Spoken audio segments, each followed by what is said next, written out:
নমস্কাৰ মই ছাত্ৰ-ছাত্ৰীসকল সমাজৰ আৰু বিকশিত ভাৰত মূল্যায়ন এই থিমটোৰ আধাৰত আমাৰ থলুৱা যিবিলাক হস্তশিল্পজাত সামগ্ৰী সেই সামগ্ৰীসমূহ আমাৰ বঢ়ি প্ৰকাশৰ বাবে তোমালোকৰ এই ক্লাছটো আৰম্ভ কৰা হৈছে। আমাৰ আজি এই ক্লাছটোৰ মূল বিষয়বস্তু ক্লাছটো হৈছে ভোকেল ফৰ লোকেল আৰু ছাবজেক্ট টপিকটো হৈছে প্ৰমোটিং লোকেল হেণ্ডলুম প্ৰডাক্ট। এইবিলাক তোমালোকৰ হাতে হাতে যে লৈ আছা, এইখন কি বাৰু শৰাই ঢাকন হয়নে? এতিয়া শৰাই ঢাকনেই হওক বা এইকেইখন হ'ল ৰুমাল আৰু এইকেইখনো ৰুমাল, কিন্তু এইকেইখন ৰুমাল হ'ল কি আমাৰ হালত গৰু আৰু এই চচি ওলাই লৈ থকা ৰুমাল কেইখন হ'ল আমাৰ কি এম্ব্ৰইডাৰী কৰা হয়নে নহয়? আৰু দুগৰাকী হাতত যে আছে গামোচা, এই গামোচাসমূহ হালত বৈ উলিওৱা হৈছে। এতিয়া এনেকুৱা সামগ্ৰীসমূহে হৈছে আমাৰ হেণ্ডলুম। আৰু এইবোৰৰ বাদেও তোমালোকৰ মাহঁতে ঘৰুৱাভাৱে তোমালোকৰ যিবোৰ তাঁতশাল আছে, তাঁতশালত চাদৰ মেখেলা ৰিহা হয়নে নহয়, এনেকুৱা বস্তুবোৰ কেতিয়াবা মাজে মাজে বয়।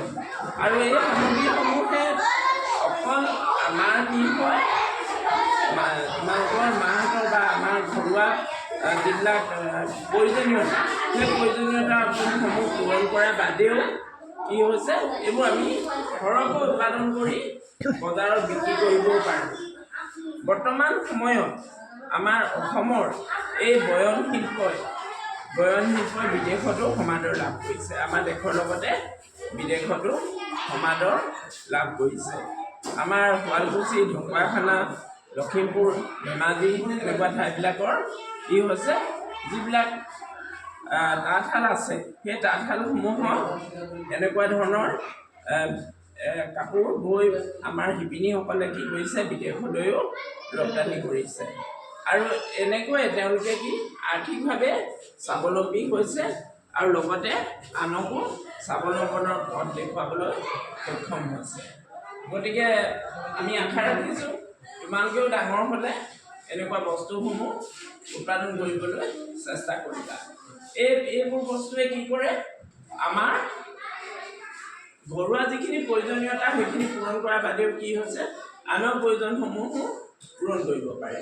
এতিয়া এই হাতত লৈ থকা এই শৰাই ঢাকনখন বেলেগ ডিজাইনত বা বেলেগ আৰ্হিটো বনাব পাৰি। আৰু ইয়াৰ বাবে আমাক প্ৰয়োজন হয় কি সূতা আৰু কি কুৰ্চা মাৰিবলৈ হয়নে নহয়? ঠিক তেনেকৈ ৰুমাল এতিয়া মেচিনেই হওক বা মেচিনতে হওক বা হাতেৰে হওক, কাপোৰ হ'লে বা ৰঙীন সূতা হ'লে আমি কি কৰিব পাৰোঁ এনেকুৱা ধৰণৰ ধুনীয়া ধুনীয়া ৰুমালত ফুল তুলিব পাৰোঁ। ঠিক তেনেকৈ শালত বৈ এনেধৰণৰ ৰুমাল প্ৰস্তুত কৰিব পাৰি। এইবিলাক মই আশা ৰাখিছোঁ তোমালোকে ডাঙৰ হ'লে এনেকুৱা ধৰণৰ সামগ্ৰীসমূহ মানে বয়ন শিল্পৰ জৰিয়তে এনেকুৱা সামগ্ৰীসমূহ উৎপাদন কৰিবলৈ চেষ্টা কৰিবা। আৰু ইয়াৰ লগে লগে তোমালোকে নিজেও আৰ্থিকভাৱে স্বাৱলম্বী হ'বলৈ শিকিব পাৰিবা আৰু লগতে আনকো স্বাৱলম্বনৰ পথ দেখুৱাবলৈ সক্ষম হ'বা।